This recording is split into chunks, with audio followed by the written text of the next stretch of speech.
ప్రియమైన దేవుని వారలారా, లోకరక్షకుడైన క్రీస్తు నామములో మీ అందరికీ సర్వశుభములు కలుగునుగాక.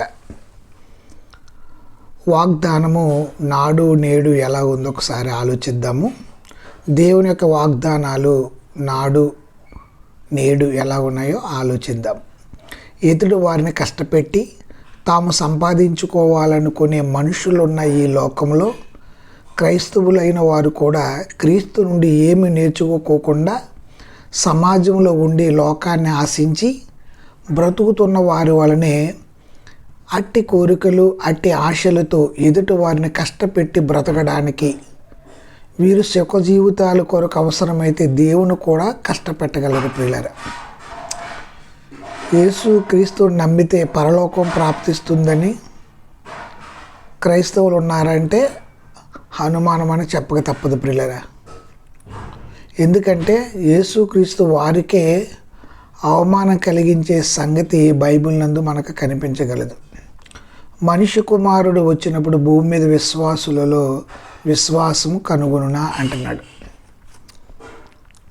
క్రైస్తవులందరికీ యేసు ఏదో ఇస్తాడు, వాటితో లోకంలో సుఖంగా బ్రతుకుదాం అని విశ్వాసం ఉంది. కానీ ఈ లోకంలో ఎంతటి కష్టం వచ్చినా ఓర్చుకుంటూ పరలోకం కొరకు ఎదురు చూసే విశ్వాసం క్రీస్తు వచ్చినప్పటికీ మనుషుల్లో ఉంటుందా అంటే అది సందేహం అని చెప్పక తప్పదు. ప్రియులరా, తమ సుఖ జీవితాల కొరకు వాక్యాన్ని అపార్థం చేసుకుంటున్నారు. పాత నిబంధన కాలం నాటి దేవుని ఆశీర్వాదాలు మొదటి శతాబ్దపు వరాలు మాత్రమే బైబిల్ నందు వెతుకుతూ తమకి నెమ్మదినిచ్చే వాక్యాలు మాత్రమే అండర్లైన్ చేస్తూ పూర్వకాలంలో భక్తులకు జరిగిన ఆశీర్వాదాలన్నీ తమకు జరగాలనే వారి కోరిక అర్థం లేనిదిగా భావించక తప్పదు. ప్రియులరా, ఎందుకంటే అబ్రహాము వెండి బంగారములు పశువులు కలిగి బహుధనవంతుడే ఉండెను. ఆదికాండము 13వ అధ్యాయం 2వ వచనం. ఒక్క చేతికరతో యోర్దాను దాటి అన్నగారికి భయపడి స్వదేశమును విడిచి వెళ్ళిపోయిన యాకోబును దేవుడు విస్తారముగా ఆశీర్వదించాడు అని మనం చదువుతున్నాం. ఆదికాండము 32:10. యాకోబు అంత ఆస్తిని సంపాదించుకున్నట్టుకు ఎన్ని కష్టాలు అనుభవించాడో మనకు తెలుసు. ఎండకి ఎండి మంచుకు తడిసిపోయాడు. ప్రియులారా, పూర్వకాలంలో భూమి మీద జనాభా తక్కువ ఉండేవారు. వారు అనుభవించే వనరులు ఆస్తులు అన్నీ కూడా విస్తారంగా ఉండేవి. జనాభా తక్కువ, సంపద ఎక్కువ ఉండేది. కాబట్టి వారి జీవితాలు సుఖంగా సంతోషంగా ఉండేవి. మరి నేటి కాలంలో జనాభా విపరీతంగా పెరిగిపోవడం చేత వారి మధ్యన ఉండే వనరులు పోటీ పెరిగి ఉన్న వాటినే పంచుకోవాల్సిన పరిస్థితి వచ్చింది. దేవుడు సర్వసంపన్నుడై ఉండి అందరికీ అన్నీ సమానంగా ఇచ్చాడు. కానీ మనుషుల్లో పెరిగిన స్వార్థం నేటికి వారిని బలికొంచున్నది. ప్రియులరా, దేవుడు అందరికీ అన్నీ సమానంగా ఇచ్చాడు అనడానికి కొన్ని ఉదాహరణలు చూద్దాం. ప్రియులరా, మన దేశంలో ఉన్న ప్రతి వారి అవయవాలన్నీ కూడా అందరికీ సమానమే. ఒకరు ఎక్కువ అవయవాలు, ఒకరు తక్కువ అవయవాలు లేవు. గాలి అందరికీ సమానంగానే పీల్చుకుంటాం. నీటిని కూడా అందరూ సమానంగా అనుభవిస్తున్నాం. చివరికి సూర్యుడి నుండి మనం తీసుకునే వెలుగు అలాగే వేడి ప్రతిదీ అందరూ సమానంగానే తీసుకుంటున్నాం. భూమి అందరికీ సమానం, కానీ అలా లేదు. ప్రియులరా, దేవుని ప్రేమ అందరికీ సమానం చేసింది. అందుచేత పూర్వకాలంలోనే వారు అనుభవించినవన్నీ నేటి కాలపు క్రైస్తవులందరికీ కావాలని కోరుకుంటున్నారే కానీ వారి కాలంలో జరిగిన పరిస్థితిని ఆలోచించడం లేదు. నేటి కాలంలో ఇజ్రాయేలును ఉద్దేశించి చెప్పిన సంగతుల గురించి ఆలోచిద్దాం. రోమీయులకు రాసిన పత్రిక 9వ అధ్యాయం 4వ వచనం. వీరు ఇజ్రాయేలులో దత్తపుత్రాత్మను, మహిమను, నిబంధనలను, ధర్మశాస్త్ర ప్రధానమును, అర్చనాధారములను, వాగ్దానములు వారివి. అంటే నిబంధనలు అవి అన్నీ ఇజ్రాయేలులవే. నేటి కాలంలో యాకోబు సంతతి నుండి వచ్చిన దేవుడు కావాలనుకుంటున్న ఇశ్రాయేలులు లేరు. ప్రియులారా, అందరినీ ఒక్క నూతన పురుషుడిగా క్రైస్తవుడిగా మార్చాడు. ఇశ్రాయేలు దేశాన్ని బట్టి పిలువబడి ఇశ్రాయేలు ఇప్పుడు లేరు. అని బైబిల్ ఖచ్చితంగా ఖండితంగా బోధిస్తుంది ప్రియులారా. నేటి కాలంలో క్రైస్తవులు ప్రతి జనవరి 1కి లేదా 31 నైటు కాగితాలపై వాగ్దానాలు రాసుకుని వాటిని చిలకలాగా తీసి ఆ వచ్చిన వాగ్దానాలు బట్టి మురిసిపోతున్నారు. త్రాగుబోతులు, తిండిబోతులు, మారని వారందరూ కూడా, రక్షణ మారుమనసు అనుభవం లేని వారు కూడా వాటిని తీసుకుని ఇవి దేవుడి వాగ్దానం నా జీవితంలో నెరవేరుతుంది అనుకుంటున్నారు.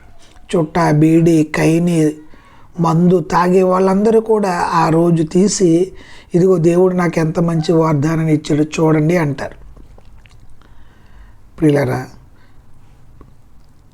క్రీస్తు యేసునందు నిజంగా బ్రతకను ఉద్దేశించిన వారందరూ హింసలు పొందుతారని 2 తిమోతి 3:12 కనపడుతుంది. ప్రియులారా, క్రైస్తవుడు అంటే హింసలు ఉండాలని, అది దేవుని కొరకు సువార్త కొరకు అనుభవిస్తూ ఉండాలని దేవుడు చెబుతుంటే ఆ హింస దేవుడికే పెట్టి జీవితాంతం సుఖపడాలి అని ఆశీర్వాదాలు కోరుకునే నేటి క్రైస్తవులకు తాము నమ్ముకున్న యేసు మాత్రం ఏమీ సంపాదించుకోలేదు అని బైబిల్ నందు చదువుకుంటాం. ప్రియులరా, అదే యేసును అడ్డు పెట్టుకుని సంపాదిస్తూ సుఖపడుతున్న అనేక మంది సేవకులు ఉన్నారు. అబ్రహాము దీవించిన దేవా అంటున్నారు, యాకోబును ఆశీర్వదించిన దేవా మమ్మను కూడా ఆశీర్వదించవా అని దీర్ఘకాల ప్రార్థనలు చేస్తున్న వారికి ఆశీర్వాదాలు అయితే భక్తులతో సమానంగా కావాలి, కానీ ఆ భక్తులు పడ్డ కష్టాలు, హింసలు, బాధలు మాత్రం వారు అనుభవించరంట. అవి మాత్రం వారికి అవసరం లేదు. వీరిని క్రైస్తవులని దేవుడు ఏం చేయమన్నాడు చూడండి.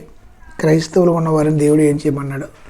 నా సహోదరులారా, ప్రభు నామమును బోధించిన ప్రవక్తలను శ్రమ అనుభవమును ఓపికను మాదిరిగా పెట్టుకోండి, సహించిన వారిని ధన్యులనుకునుచున్నాము కదా. మీరు యోబు యొక్క సహనము గురించి వింటిరి కదా అంటున్నాడు. ప్రియులారా, యాకోబు గారు 5వ అధ్యాయం 10-11 వచనంలో చెబుతున్నాడు. శ్రమలు భక్తులు ఎలా ఎదుర్కొన్నారో వారి శ్రమను మాదిరిగా పెట్టుకున్నారని, ఎలా పెట్టుకున్నారో ఆలోచించండి ప్రియులారా. అయితే మనకు ఆశీర్వాదాలు లేవా అని అనుకోకండి. దేవుడు మన మహిమ విషయంలో పరలోకం కొరకు మన ప్రతి అవసరాన్ని కూడా తీరుస్తాడు ప్రియులారా. ఇక వాగ్దానం విషయానికి వస్తే నిత్య జీవం అనుగ్రహించును అనున్నదియే ఆయన మనకు ఇచ్చిన వాగ్దానము, అంటే యేసుక్రీస్తు వారు ఇచ్చిన వాగ్దానము. కాబట్టి ప్రియులారా, కష్టములు అనుభవించి పరలోకం చేరుకుంటారో, ఈ భూమి మీద సుఖాన్ని అనుభవించి పాతాలను చేరుకుంటారో ఆలోచించండి. ధనవంతుడు చేసిన నేరం మనం చేయవద్దు. లాజరు తన జీవితంలో బాధను అనుభవించాడు, పరదేశకు వెళ్ళాడు. ధనవంతుడు ప్రతిరోజు బహుగా సుఖపడ్డాడు, చనిపోయి పాతాళ లోకమందులి వేదనకరమైన స్థలంలోకి వెళ్ళిపోయాడు. ప్రియులరా, దీన్ని బట్టి మనకేమర్థమవుతుంది ఆలోచించారా? మన పితరుల కాలం నాటి వాగ్దానాలు, అంటే అబ్రహాము గారి వాగ్దానము, ఇస్సాకు గారి వాగ్దానం, యాకోబు గారి వాగ్దానాలు, ఇవన్నీ మన పితరులకు దేవుడు ఇచ్చినా వారు ఎంత కష్టపడ్డారో ఇచ్చిన వాటిని పక్కన పెట్టి పునాదులు గల పట్టణం కొరకు ఎదురు చూశారు. మనము కూడా అశాశ్వతమైన ఈ లోకంలో, అదేవిధంగా శాశ్వతం కాని ఈ జీవితంలో, ఆవిరి వంటి జీవితాలలో వాటి గురించి మనం చిన్న సుఖాన్ని గురించి ఆలోచించకూడదు ప్రియులరా.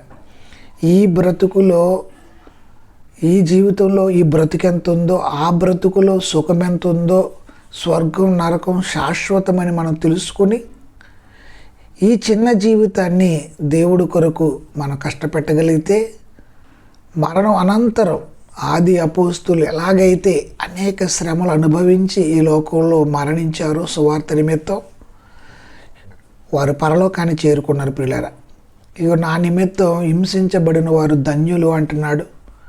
ఇదిగో వారు అనేక శ్రమలు అనుభవించి పరలోకం చేరుకున్నారని లేఖనాలు సెలవిస్తున్నాయి. ప్రియులారా, పాత నిబంధన వాగ్దానాలు ఆ భక్తులకి దేవుడు ఇచ్చిన వాటికంటే శ్రేష్టమైనది మనందరికీ ఇచ్చాడు. నిత్య జీవం అనుగ్రహించుటయే ఆయన మనకు చేసిన వాగ్దానం.